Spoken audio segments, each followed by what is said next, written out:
Hi, welcome to another episode of Mr. Marty. It's 6:30 in the morning on a Sunday morning in Mesa, Arizona. I'm at the Starbucks coffee house on Greenfield Road. Not a whole lot of folks coming in yet. It's 6:30 on a Sunday morning. Very few people are early risers like myself. I am wearing my Utah Utes shirt. I got awesome news the other day. I was actually hired by Bright Horizons. I got a letter, and a job offer. So I'm totally excited. More about that in another video.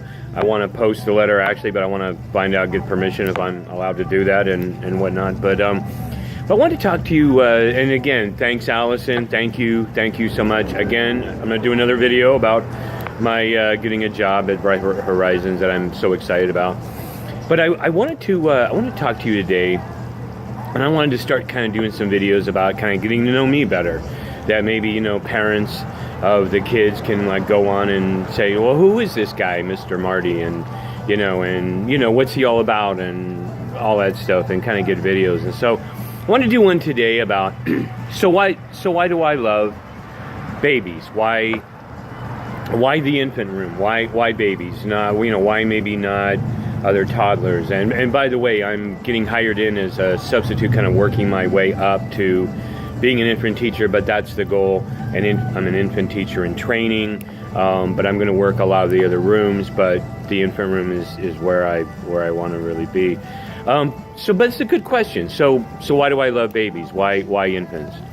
And I want to kind of go into a little history of my history of Mr. Marty with babies and stuff. So first, so developmentally, you're going from birth to the older age groups, and so basically it's going from total dependence to stages of independence, where the baby now can sit up by themselves, and they can now walk by themselves, and now they're talking, and now they're doing all kinds of a full range of motor skills and things of this nature. And so this progression from total dependence of an infant, say maybe 3-4 months old, you're going from that to this range of independence. And there's something about that. I mean, that draw where the baby is more dependent upon you. That the baby is they're not running around all over the place like the older kids or the toddlers. They still love to be held. They love to be cuddled, and some toddlers do too, and some older children. But really, it's the babies who desire that closeness, and it's more hands-on. It's more intensive. It's more labor intensive, which is why it's kind of funny, kind of good for me in the sense that a lot of teachers really don't like the infant room. They like the older kids because there's more work in the infant room. It's more it's much more laborious, much more hands-on, much more And I like that. I love that. And I think that's awesome. So as far as ages and stages go, yeah, I definitely, there's just something about babies, and it's again going from dependency to being independent. There's just something about their that age, and it's hard to really pin down. But so I grew up, and I wanted to kind of share this with you again. So who is Mr. Marty, and why does he love babies so much? So my mom, when I was growing up, I was I don't know, I'm trying to think when she started doing this. I want to say I was around 6 or 7, maybe, when my mom started doing in-home daycare, and she babysat the infants and toddlers of our neighborhood.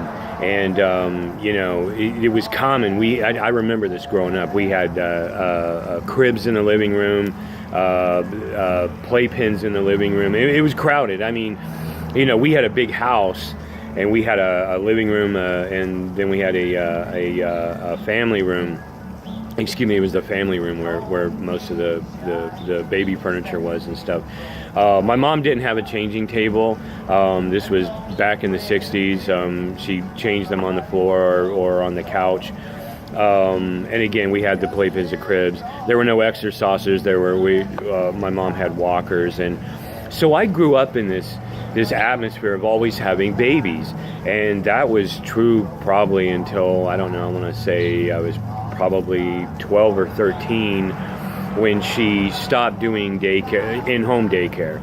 There was never like a sign in front of our house or whatever. It was always kind of just casual, interpersonal relationships that my mom had with neighbors. And so my mom started working at Motorola. Again, I was about maybe 12 or 13, and she stopped doing the home daycare. But I loved it. I loved having babies in the house, and I loved helping my mom with the babies. It was awesome. And again, going back to the dependency, they're so dependent upon you, and they need you so much. And I loved that. And babies are so happy and giggly, and it's just wonderful. And when they know that you love them, and when they know that, wow, Mr. Marty or his mom or whoever are here to love me and care for me and teach me things. I mean, it's wonderful, because the babies really respond to that. And so I kind of came from that. I came from that many years, all throughout my childhood. That was in summer when I was off. When school was out, man, I helped my mom full time with the babies. I changed diapers, I fed babies, and again, and I can remember I was 3rd, 4th, 5th grade, 6th grade. That kind of went all the way through right about 7th, 8th grade. And again, it was about the time I got into 8th grade or high school when my mom got out of daycare. But I love that, and I always wanted to be an infant teacher. I always wanted to go into daycare. But once I got out of, and then in my high school years, my mom was working for Motorola, so we didn't have any babies in our house, and I missed that. And I was already thinking about, being an infant teacher. And there was a Mary Moffat's Daycare, which was really big in Phoenix, Arizona in the 1970s. A huge daycare chain. Mary Moffat's Daycare. And I almost went down to, there was a Mary Moffat's in our neighborhood, and I almost went down and applied. But when I told my friends, who were all guys, that I wanted to do this, I started getting a lot of grief. Oh, why do you want to, take care of babies? That's women's work. That's what women were put on the earth to do. Have babies, cook our meals, and take care of the house. I came from strict gender roles. I came from a culture, working class culture in Phoenix, Arizona. I was a 3rd generation Arizonan, and kind of that southwestern, working class, strict gender roles. Men did not take care of babies. You never saw a man taking care of a baby, changing a diaper, feeding a bottle, burping a baby. You never saw that. You never saw men clean house. You never saw men do any of that. And so my friends gave me a lot of grief. And of course, being a young man, not wanting to be, the outsider, not wanting to be weird or, unmasculine, or anything that smacked of femininity, anything that smacked of, you were being a woman, or you were taking on a woman's role, or what was ascribed to be a woman's role. That's what, society ascribed. And so I abandoned that pretty quickly. I was just like, oh no, I want to be a guy. I want to be, give me the masculine things to do, driving a truck and being a security guard, and I'll be a bouncer in a nightclub. And I did all of those things. Construction. I was a bouncer one time. And I mean, I did the whole thing. Now I do parking enforcement, where I'm the bad guy and I'm going and writing people tickets. And now I'm moving from parking enforcement to being an infant teacher.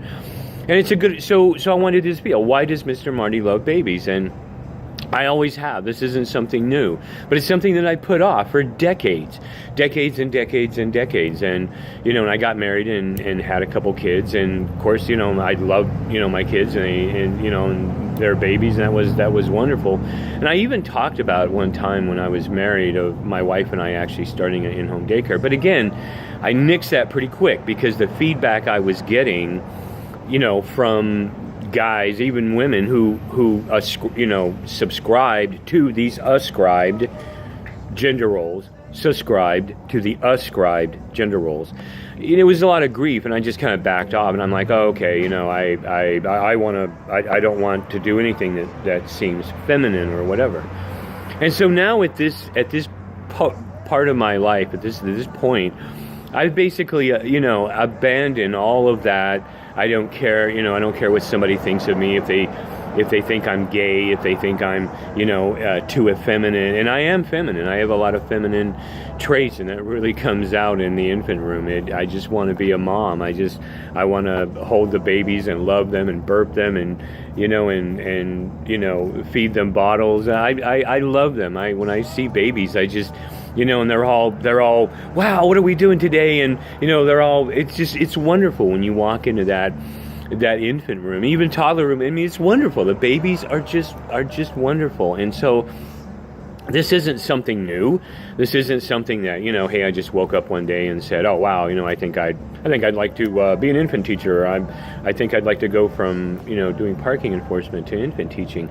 It's not something new. It's something that I've been thinking about and something that I've wanted to do for quite some time. And I just never really had the courage to do it. Now I do. And now I got my offer letter, and I'm moving to Salt Lake, and I'm going to be an infant teacher, and I can't wait. And thank you again, Allison.